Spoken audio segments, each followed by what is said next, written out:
having me again this year.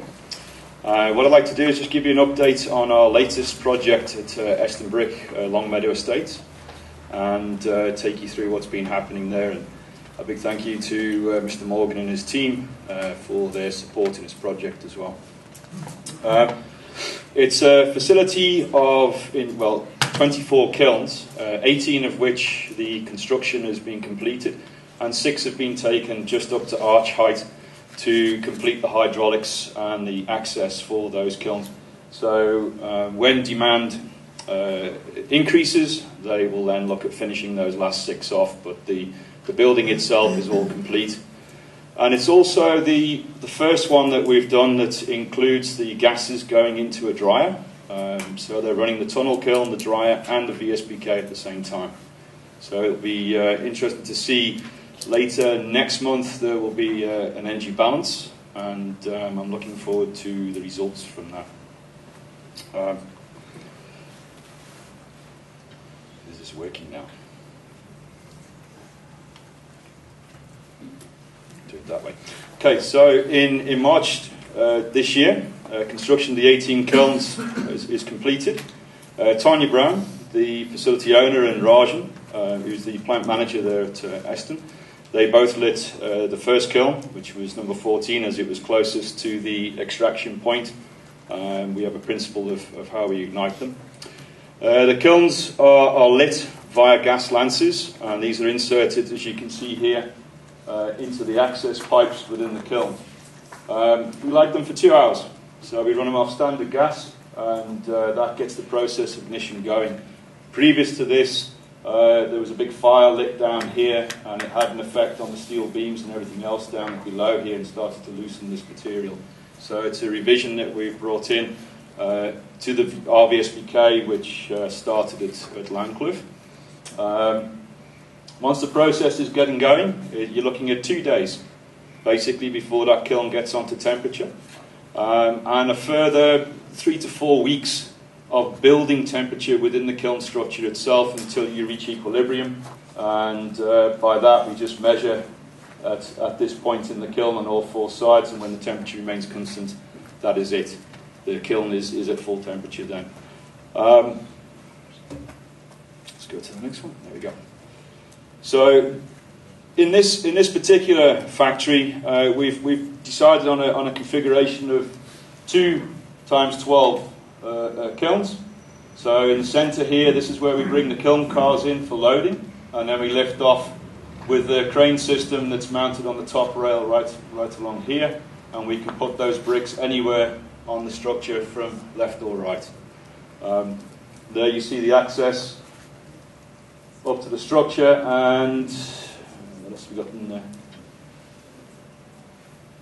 Quite an area behind the kilns, because what Peter wanted to do was strapping. So we've allowed for the kiln cars to exit the kilns, and then there's a strapping system there where they mount it into a receiver that's been built, and then the forklift takes that complete stack, puts it in the yard, finished. So as far as there's no pallets, it's a nice system he's been putting in there. Exhaust gases, we're ducting those, as I said previously, coming off the kilns, going through then into this main junction here, and from here it goes off into the dryer. There will also be a exhaust where we can divert gases. So, a chimney where we divert the gases into the chimney. That's really when he's making a satin product that he's running through the dryers before it goes to the tunnel kiln. So there we don't want those exhaust gases in that mix there. But otherwise, with all these other products, we're just running those gases directly in. And I'd like to see in the energy balance the effect of measuring those gases at this point and then remeasuring again at the chimney and seeing just how much cleaner that exhaust emission is running through the dryer and the green brick within it. So at Eston and also at Nicky at Reebok, there's a central control room here which has one of the main computers in that monitors all 24 kilns. On each block of kilns there's a monitoring station which is for the for the operators, so that they can look and see what's happening, which kiln is ready for being loaded. Here I'm showing the crane system. There's a kiln car with 3 decks, 3 steel decks on it. Each deck carries just over 1,000 bricks, and we're lifting off the complete deck with the safety cage and the crane system, and then this is then brought up onto the top of the kiln structure, and from there we load left or right into each kiln. So, and once we finish loading, it's returned back to a kiln car, and then that kiln car goes round again for reloading from its station within the factory.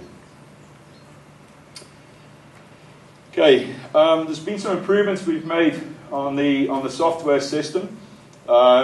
We are now measuring the length of time between the drops, so that the operator can quickly look at what could be a complicated screen with the 4 temperatures monitored on each kiln, and then there's an average here for the firing, just on the centre of the firing itself. We keep that average so that you can see is the kiln losing temperatures, the kiln gaining temperatures, remaining static. So that's an important one. And then a counter, so that when the trolley is dropped with the first batch, or the batch of 464 bricks, that triggers the system, and the counter is reset. So then, whatever they want to run at, 100 minutes, 120 minutes, that counter then builds up, and it goes red once the counter has gone over the set amount that we've put into the software. We've also set up the fan systems at Eston, where they can be locally adjusted when the kiln doors are opened, and they can be set into automatic once the doors are closed. So this then, if you have slightly wetter bricks that are creating more airflow within the kiln, that can be extracted out manually, and then once the doors are reclosed, it goes back into maintaining a set pressure that we want within the kiln. Okay. Further to this, in Eston's case, we're running it between 4 and 5 kilos for 464 bricks. So they are literally picking nuggets out of the buckets and placing nuggets around the brick. There's no shoveling coal into this system now. So it's important that the software that we've done for fueling contains all the information which is being monitored from his coal delivery, from the internal duff that's gone into the brick, from the balance of the brick itself. For instance, if the coring changes, it will change the dynamics of the brick itself. So we're capturing all this information, and then the calculation is done in the background, and then that gives us the amount of fuel that's going to be required to go with that batch of brick. Now, typically what we've found in the experience with Reebok is that when he's running dry product, which isn't very often, the consistency between all the kilns is literally 1-2%. So it looks more complicated than it is, but once it's set up correctly, you're looking at that kind of a variance.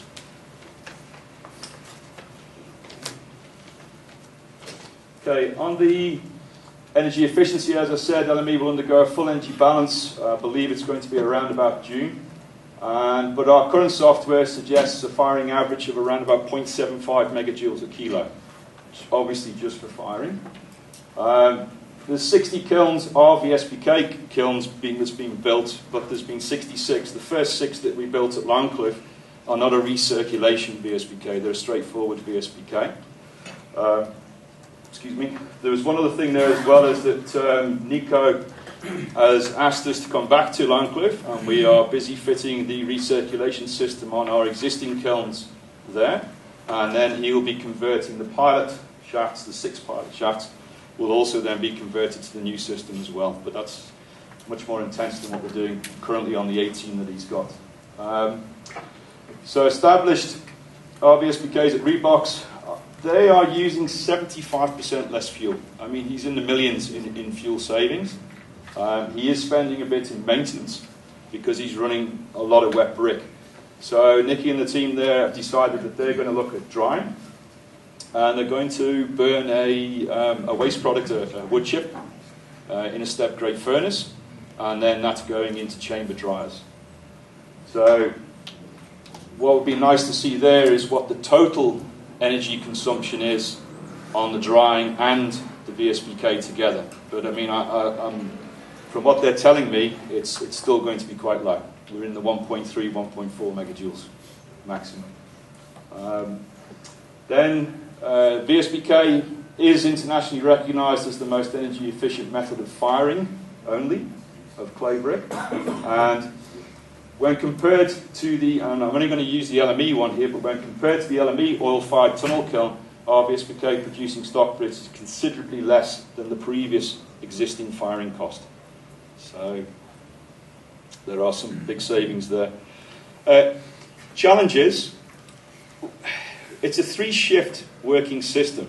So obviously if guys don't turn up for work for their shift, there are people there that are going to have to work extremely hard in order to keep up with the kilns, because once you set these kilns in motion, they must be fed. And that's an area which takes a little bit of time to settle and to get the right people in the right places there for consistency. Drying of bricks, they must be below 5%. Nicky is running 18 kilns today. He's producing over 100,000 bricks at Reebok, but he's running at 10% moisture. And at that rate, you've got a lot of steam and gas that's being pushed out of the kiln because of the expansion of water into steam. So that's a problem. Fully trained supervisors are required on each shift. You're moving, or let's say that a clamp operation, not so much in Peter's side, but a clamp operation is moving from farming brick to a factory installation. It's a completely different mindset. And the quality of person that you need in charge of that has to be able to manage the men quickly and efficiently. And obviously it's a 24-hour operation as well. The shift managers, or the fire masters as they've come to be known, they have to be able to analyse the kiln data and react to changes in temperature created by internal fuel. If you feed the kiln the same internal fuel, the same brick, it will perform consistently all the time. If there's a variance in internal fuel, which is what we've picked up, your fire will be up and down. It's one of the quickest methods of firing clay brick, but it's one of the slowest if you like to react to any change, because you're always 6 batches away from the centre of the fire. So that's equivalent to 12 hours. So you have to be able to think ahead. It's also a change, as I've just said now, from the simple firing of for instance, in clamps, which we've talked to Nico about, and then going to this factory production environment, which the tunnel kiln guys are used to. I suppose some of the bigger factories there, for them it's standard practice, but it's a little bit difficult to get a handle on for the clamping people, for the clamp guys. Consistency. The thing with these kilns, and all kilns really, is consistency of production, the loading, the carbon testing, and the handling of the product as it's coming out. If you've got somebody on the hydraulics that is bouncing those hydraulics around, you will have breakages, and that's not the effect of the firing, it's the effect of the operator at the bottom. So everything from the top went through great, it went through the firing, no problem, and then right at the end, he bounces those bricks onto the support bars, and you've got several bricks that are now broken. So something to keep in mind. Now for the VSBK, RVSBK, obviously I've received a lot of support, and I personally, this is the last opportunity really, is to thank SDC, the Swiss Agency for Development, Swiss Contact, Guancho and the team. It's been really great, and I thank you for the opportunity of grabbing hold of this technology and running with it. It's been quite a challenge. And it's nice to see now that we are getting some of the fruits of our labour coming through now, and I'm really looking forward to a world-class facility here at Eston at NME as well. And then I'd just like to thank everybody for their time, for allowing me each year to come and give you these updates. It's been well. Thank you. Okay.